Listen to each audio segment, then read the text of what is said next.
આજ તો હવારમાં જાગીને જોયું કે ભત્રીજો રમવા મળ્યો તો દાદા હારે, પછી આપણે કરી લીધા માતાજીના દર્શન ને સીધી ગાડીને ચડાવી દીધી રોડ ઉપર. હવે તમે બધા કહેશો કે હવારમાં નાયા ધોયા વગરનું ક્યાં આવડું, પણ પેલા લખી નાખો જય શ્રી કૃષ્ણ, પછી તમને કહું.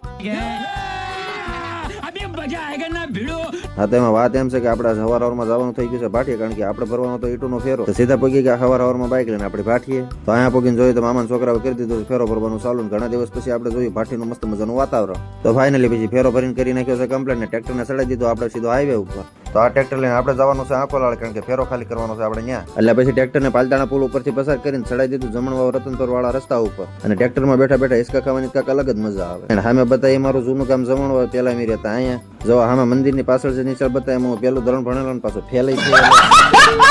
પછી મસ્ત મજાનો વાડી વિસ્તારનો આનંદ લેતા લેતા પગી ગયા આંકોલાળી ને આવી ગયા જે ઘરે ફેરો ખાલી કરવાનો તો જ્ઞાન કરી નાખ્યો સીધો ઈટુનો ઉલાળી ગયો. પછી થઈ ગયા ખાલી ટ્રેક્ટર લઈને ઘરે ભેગા. હું ઉભો રહી ગયો વચમાં ચારે બાજુ બગલાની જેમ નજર મારવા હાટ. તો આજના વ્લોગને અહીંયા કરી દઈશું આપણે પૂરો.